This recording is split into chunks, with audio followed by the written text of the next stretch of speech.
विधानसभेच्या निवडणुकीमध्ये काँग्रेसचा दारुण पराभव झालेला आहे। या दारुण पराभवानंतर काँग्रेसचे जे पराभूत असलेले उमेदवार आहेत त्यांची बैठक आज टिळक भवनात झाली। आपल्यासोबत पृथ्वीराज पाटील सर आहेत। पृथ्वीराज पाटीलजी, तुम्ही सांगलीमधनं निवडणूक लढला। खरं तर सांगली शहराची संपूर्ण निवडणुकीची गणितं जी आहेत ती चक्रच बदलली। अपक्ष उमेदवार तुमच्या समोर उभा राहिला, त्याचा फटका तुम्हाला संपूर्ण बसला। तो अपक्ष उमेदवार देखील तुमच्याच पक्षात एकेकाळी संपूर्ण काम करत होते।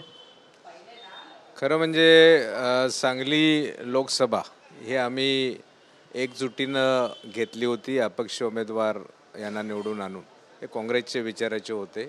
विश्वजित कदम यांच्या नेतृत्वाखाली आम्ही काँग्रेस एकसंघ केली जिल्ह्यामध्ये, परंतु विधानसभेमध्ये ती आम्ही एकसंघता टिकवू शकलो नाही। याचं प्रमुख कारण वसंतदादा घराण्यातल्याच एका व्यक्तीने तिथे केलेली बंडखोरी आणि त्यांना माजी केंद्रीय विद्यमान खासदार असणारे विशाल पाटील यांनी सर्वांनी उघडपणे साथ दिली। दुर्दैवानं त्यांचं खरं म्हणजे ही बंडखोरी थांबवायला वरिष्ठांकडनं अपयश आलं।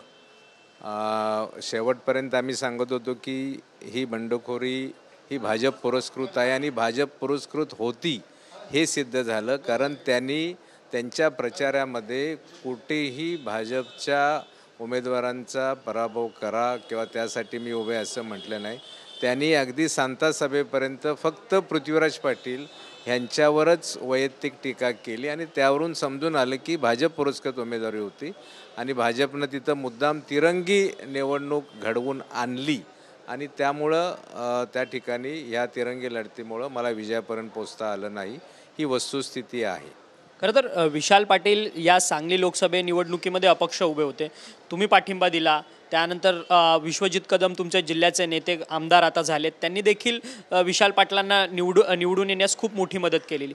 निवडून आल्यानंतर त्यांनी पुन्हा एकदा अपक्ष म्हणून काँग्रेसला पाठिंबा दिलेला होता। अशातच या सगळ्याच्या संदर्भात आता काँग्रेस हायकमांडकडे तुम्ही कारवाईची मागणी करणार आहात का या सगळ्या संदर्भात? जयश्री पाटील यांच्यावर ऑलरेडी कारवाई झालेली आहे। त्यांना 6 वर्षाकरता पक्षातनं त्यांना काढून टाकण्यात आलेलं आहे। विशाल पाटील यांच्या संदर्भामध्ये आता पक्षश्रेष्ठी त्यांना काय समज देणार आहेत काय नाही त्याबद्दल ते निर्णय घेतील आणि वस्तुस्थिती सर्व पूर्णपणे त्यांच्यासमोर आज आहे, प्रदेश काँग्रेसच्या अध्यक्षांच्या समोर आणि पक्षश्रेष्ठींसमोर। आता अंतिम निर्णय त्यांनी त्या संदर्भामध्ये घ्यायचा आहे। खरं तर ज्या व्यक्तीला निवडून आणण्यास तुम्ही मोठा रोल संपूर्ण लोकसभेमध्ये केला, महाविकास आघाडीचं आघाडी धर्म तोडून तुम्ही विशाल पाटलांना तुम्ही संपूर्ण निवडणूक जिंकण्यास मदत केलेली होती, त्याच व्यक्तीने तुमचा घात केला असं म्हणत? अगदी या संदर्भामध्ये त्यांना अगदी आम्ही खूप ताकदीनं मदत केलेली होती। मी असेल, डॉक्टर विश्वजित कदम असतील आणि माननीय विक्रमसिंह सावंत असतील की जे आमदार होते, त्यांचाही पराभव झालेला आहे, परंतु त्याची जाणीव त्यांनी ठेवलेली नाही। खरं म्हणजे महाराष्ट्रामध्ये पहिल्यांदा असं घडत होतं की माझ्या मतदारसंघामध्ये ते माझ्या विरोधात प्रचार करतात। शेजारी महाविकास आघाडीचे उमेदवार मिरजेमध्ये, तासगाव कटेमंकाळमध्ये, जत पोलूस कडेगावमध्ये तिथं जाऊन ते आघाडीचा प्रचार करतात आणि अशा पद्धतीनं हे लोकांना आवडलं नाही।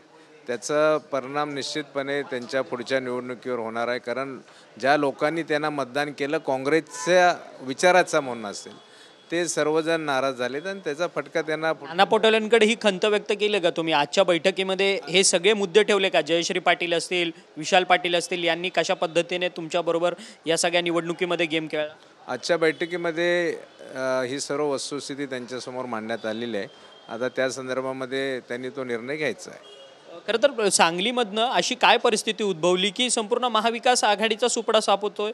जयंत पाटील देखील काही अधिक मतांनी निवडून आले, अर्थात त्यांचा लीड जवळपास गेल्या वेळेस काही 60 हजारांचा होता, आता 13 हजारांनी निवडून आले। विश्वजित कदम देखील 20 हजारांच्या मतांच्या लीडने निवडून आले। तुमचा पराभव झाला, जिल्ह्यामध्ये अनेक नेत्यांचा पराभव झाला।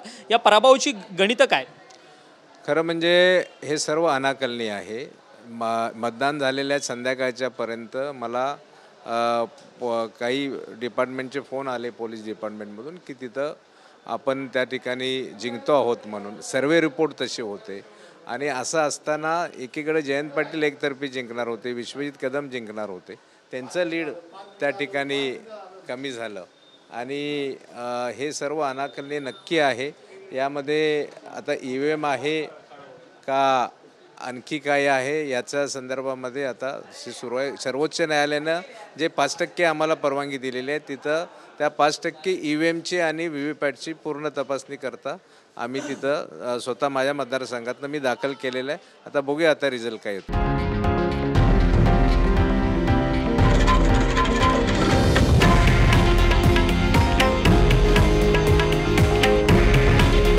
हे आहे देशातील नंबर 1 न्यूज नेटवर्क आणि आपण पाहत आहात TV9 मराठी.